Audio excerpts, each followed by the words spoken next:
On a quiet night, a little boy named Ja Gang woke up and smelled something weird. When he opened his eyes, he saw his mother struggling to speak, telling him to run.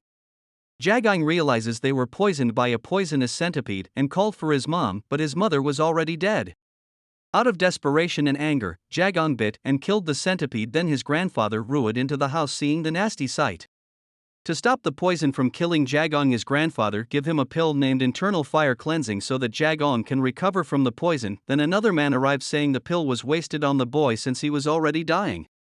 The man is responsible for putting the poisonous centipede in their house. Ja Gang regains consciousness and crawls to the man's foot and stabs him with the poisoned centipede shell. In anger, the man tries to hit Ja Gang, but his grandfather covers him. The man didn't have the antidote for the poison, so he was forced to cut off his leg. Ja Gang and his grandfather used this chance to escape. Luckily, Ja Gang was able to withstand the poison, but sadly his grandfather died moments later. The man found Ja Gang breathing slowly, unconscious. After some time, Ja Gang woke up and was calling for his grandfather. The man appears in front of Ja Gang and told him that his grandfather was already dead. The man thought of killing Ja Gang, but he changed his mind. Instead, Ja Gang will be his test subject since Ja Gang was resistant to all poison.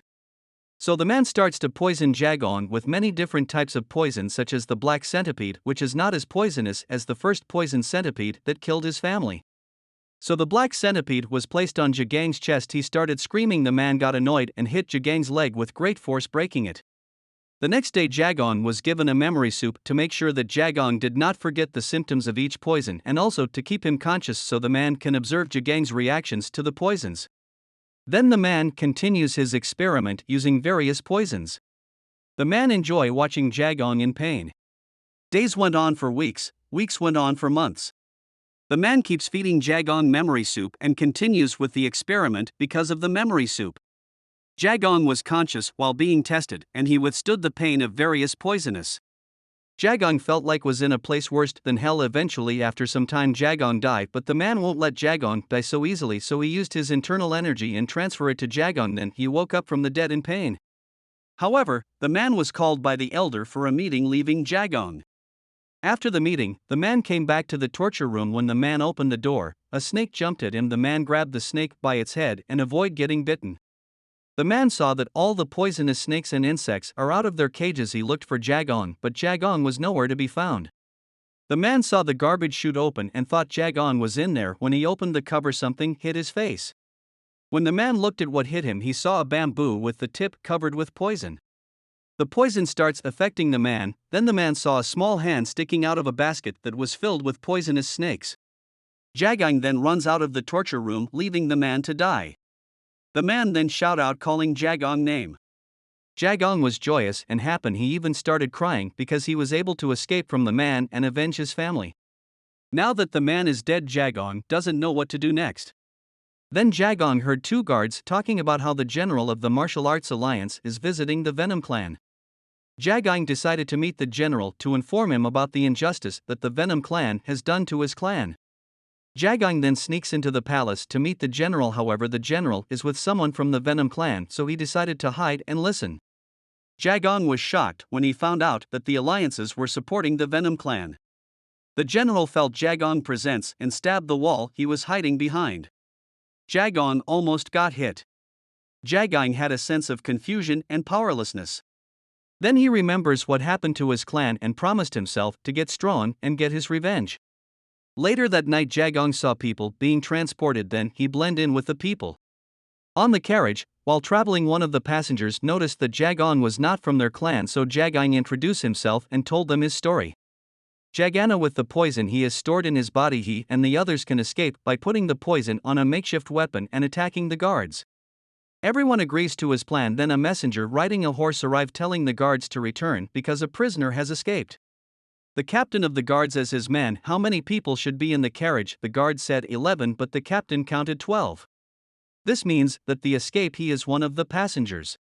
Since Ja Gang was found out, they have no choice but to fight the passengers and manage to kill all the guards, but sadly the captain was just too strong for them. Ja Gang tried to attack the captain from behind. Sadly it didn't work because Ja Gang didn't have enough strength to even make a scratch. The captain then stabs Ja Gang. However, Ja Gang started counting. The captain asks Ja Gang why is he counting. Jagang said he was counting how long it took the captain to die. When Jagang was stabbed, he put poison on the captain's blade since he had a bad habit of licking his blade. Jagang fainted after that. When he woke up, he was riding a horse from the carriage. Jagang's wounds were treated by the man, however, the guards were still on their tails. The man no longer has any strength to continue, so he fell from his horse, leaving Jagang with good words of encouragement. Meanwhile, in the Venom clan palace, it turns out that Mang, the man that tortured Jagang, was still alive after being poisoned by Jagang's trap. So they told him that Jagang was able to escape from the clan. Jagang went to T-Town to ask for a job to survive. Jagang is thinking of infiltrating the Venom clan by working as a slave. Then a man told him that a Venom clan is no place for a kid and that the Venom clan is busy since they capture a bunch of villagers that came from the same village where Jagang lived and will take them to the mines. Jagang rushed to mine to see if the story was true. However, Jagang didn't know that there was a trap set up by Mang. Jagang arrived at the mining site and he saw two members of his clan in the mine. So Jagang makes a distraction to get past the guard by burning down a tool sack. While the guards were busy, Jagang used that chance to get into the mine and see his clan members.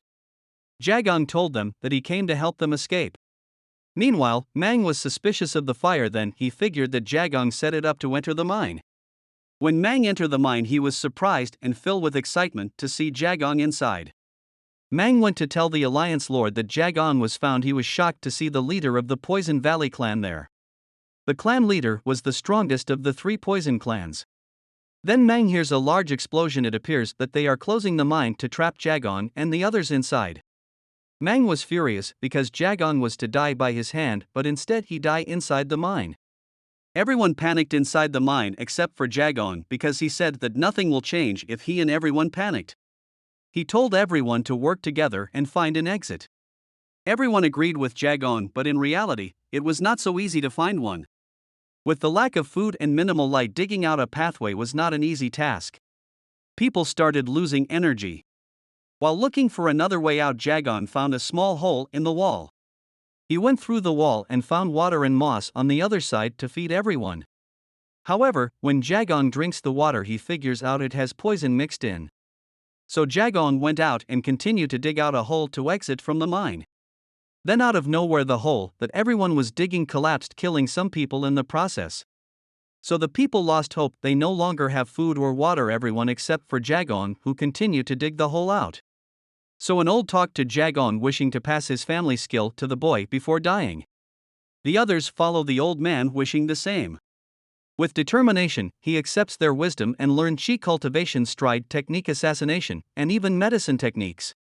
Meanwhile, outside the mine, Mang is still depressed and disappointed that he didn't get to kill Jagang himself. Out of anger, Mang throws his wine at the mine and notices the vibration coming from the mine. Mang then realizes that Jagang is still alive. Inside the mine, amidst extreme hunger, as Jagang learns the skills of everyone, they started to die one by one. It did not take long for Jagang to be the sole survivor.